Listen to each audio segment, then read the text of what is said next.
Hello student. आज हम पढ़ रहे हैं एग्जाम्पल नंबर 5। हम ऑलरेडी इस चैप्टर के कुछ एग्जाम्पल करा चुके हैं, इससे पहले के सारे एग्जाम्पल कर चुके हैं। आइए शुरू करते हैं इस क्वेश्चन से। The shadow of a tower standing on a level ground is found to be 40 metre longer when a sun altitude is 30 degree then when it is 60 degree. ठीक है, फाइंड द लेंथ या height of the tower. अब इससे यहां से शुरू करते हैं, बहुत मोस्ट इंपोर्टेंट है आपके एग्जाम के लिए। इस बात को आप ध्यान रख लीजिएगा। ये हो गया हमारा सन। ऑलराइट, यहां से अब हम आपको इसके बारे में डायग्राम समझा रहे हैं, किस तरह से इसका डायग्राम लेके चलेंगे आप। ठीक है, इस तरह से मान लेते हैं थोड़ा सा। ऑलराइट, ये हो गया। अब यहां से मान के चलो, यहां से जो सन है यहां पहुंचता है ये 60 डिग्री। 60 डिग्री, ठीक है। तो अब यहां से बना लेते हैं। सबसे पहले तो हमें बिल्डिंग बनानी होगी। बिल्डिंग के लिए आप यहां बनाइए जस्ट एग्जैक्ट अंडर द सन। ये हो गई आपकी छोटी सी बिल्डिंग। ठीक है, अब यहां से क्या काम करना है आपको, ये जो एंगल ऑफ एलिवेशन है यानी 60 का, यहां तक मान लीजिए। चलो सपोज करो मैं ये इसको यहां मान रहे हैं, ठीक है। पर just need to understand the pattern. ठीक है, सिर्फ केवल पैटर्न अंडरस्टैंड करना है आपको। ये ग्राउंडेड है, जो बिल्डिंग से ग्राउंडेड डिस्टेंस, इसको मैं यहां से यहां तक कैलकुलेट ले लेते हैं।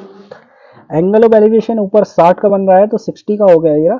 ठीक है, अब इसको और बढ़ा देते हैं। मान लिया सपोज करो यहां पहुंच गए आप। ठीक है, ये आपका 30 हो गया। मान लिया sun is going to set near to set, तो यहाँ पे एलिवेशन नीचे आता चला जाएगा, यानी कम होता चला जाएगा एलिवेशन। ठीक है, आपको पता है दोपहर में angle of elevation of the sun altitude सबसे ऊंचाई पर होता है। तो वही चीज यहाँ पे अंडरस्टैंड करना है। इस चीज पैटर्न को यहाँ पर समझने की जरूरत है। ठीक है, मैं आपको जो डायग्राम है उसको एक्सप्लेन कर रहा हूँ so that you can understand easily. ठीक है दोस्तों, स्टूडेंट, ये हो गया हमारा 30 डिग्री का एंगल। यहाँ पे आपने 30 बनाया, यहाँ पे 30 हो गया। ऑलराइट, और ये कितनी दूरी चली इन्होंने, डिस्टेंस कितनी कवर की, यहाँ से 40 मीटर डिस्टेंस इन्होंने कवर कर ली। ये आपका इसका नाम वैल्यू कर दीजिए। नाम की पॉइंट रख लेते हैं। ये ए पॉइंट हो गया, ये बी पॉइंट हो गया, और ये हो गया हमारा सी पॉइंट। और डी पॉइंट पे पहुंचने यानी 40 मीटर और पीछे खिसकने के लिए ये तो एलिवेशन कम हो जाता है, एंगल ऑफ एलिवेशन डिक्रीज। ठीक है, अब इसको हमने थोड़ी देर के लिए मान लिया एच। चलो बिगिन करते हैं हमारा क्वेश्चन। इसके लिए जरूरी है हमारे पास क्या क्या चीज दे रखी है उनको लिखना। देखिए, इसके लिए ए बी क्या है यहाँ पे, ए बी हमारा टावर यानी बिल्डिंग। टावर कह सकते हैं या बिल्डिंग है, यहाँ पे बिल्डिंग का नाम दे रखा है तो बिल्डिंग कह सकते हैं आप। ठीक है, ये हमारी बिल्डिंग होगी एंड दिस इज बिल्डिंग। जो है इसकी वैल्यू निकालनी है, हाइट निकालनी है, इसको एच मान रखा है। Let the height of building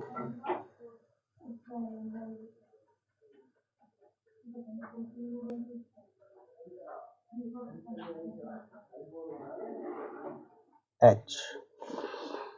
ठीक है दोस्तों, अब शैडो कितनी पड़ रही है यहां से, शैडो जो सन के एल्टीट्यूड के साथ जो शैडो जा रही है वो है आपकी बी से लेकर सी तक की। जब 60 का एलिवेशन दे रही थी तो सी शैडो शैडो वैन 60 है ये। ठीक है, अब यहां से डीसी क्या है आपके पास, जो शैडो आगे बढ़ रही है, कितनी बढ़ रही है, 40 मीटर आगे बढ़ रही है, 40 मीटर। ठीक है, अब क्या करेंगे हम यहां से, हमने कुछ माना भी है यहाँ पे। क्या माना है बताइए, देखिए माना ये है कि बी सी जो है ये डिस्टेंस है, इसको हम थोड़ी देर के लिए एक्स मान लेते हैं। तो B C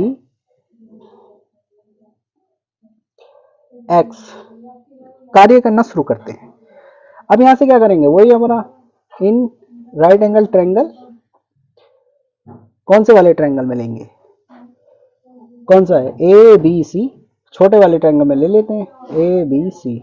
A B C में क्या करेंगे हम, एबीसी में हमें सबसे पहले देखो क्या दे रखा है, हमारे पास ये दे रखा है, ये इसको माना है हमने, तो इनका रेशो निकालेंगे। इसके लिए जरूरी है tan का रेशो ले लेते हैं, tan 60।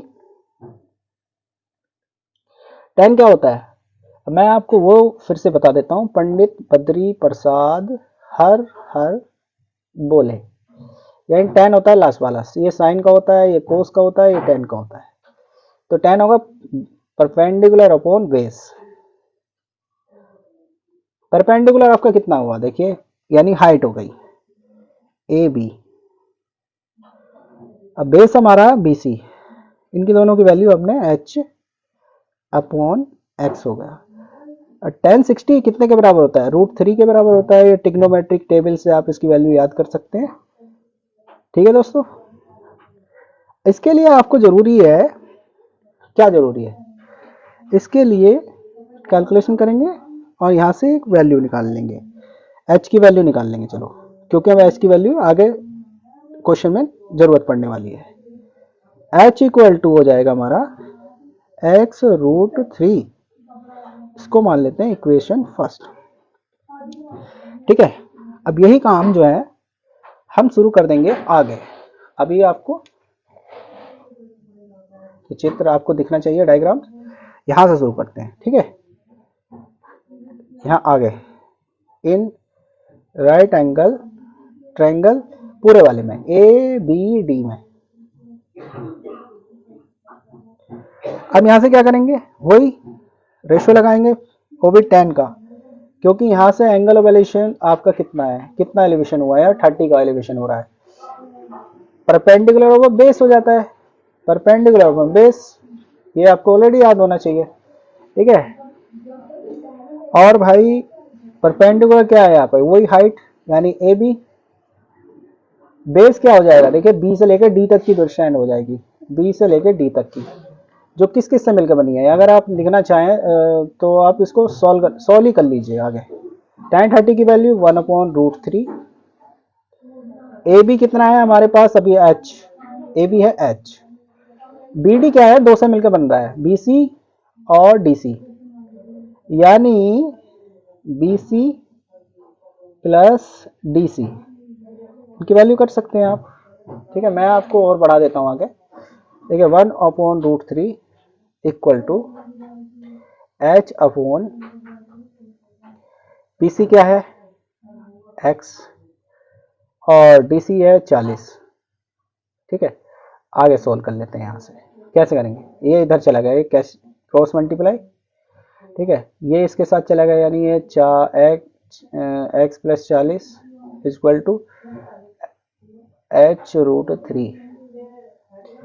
अब देखिए √3 इसके डिवाइड में यहाँ पे भेज दीजिए, आगे और सोल्व कर लीजिए, क्या हो जाएगा यहाँ से, देखिए 40 प्लस एक्स और यहाँ हो जाएगा ये √3 इसके डिवाइड में इक्वल टू एच, ये इसको इक्वेशन 2 मान लीजिए।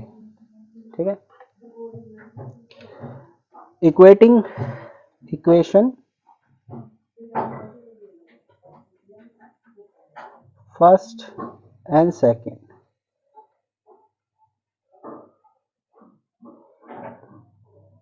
इक्वेशन 1 और 2 को बराबर रखने पर, क्योंकि हमें दोनों की वैल्यू निकाल ली है। ठीक है दोस्तों, अब इसके लिए क्या जरूरी है हमारे पास, कोई सिंपल,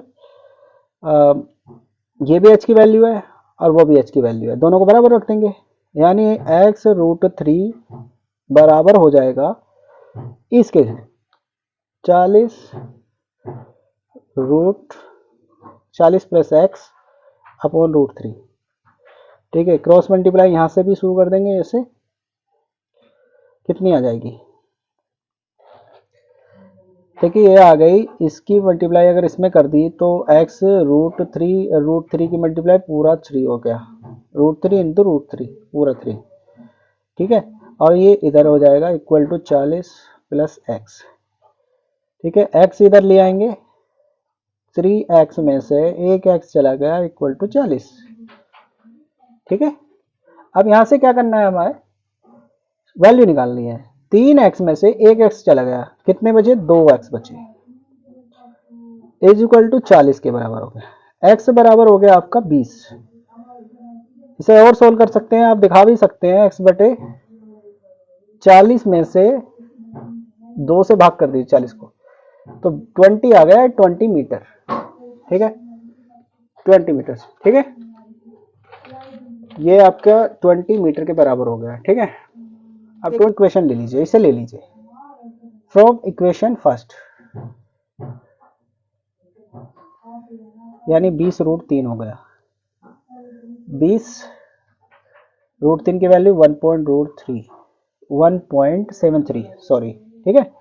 अब इसकी मल्टीप्लाई कर दिए जाए तो निकाल लिए, यहाँ से 0 1 पॉइंट और पीछे बढ़ा देगा, इसका 2 की मल्टीप्लाई कर देंगे 17.32 में, द हाइट ऑफ टावर, और ये distance of ground distance of the from the tower, जो ग्राउंड डिस्टेंस है उसकी,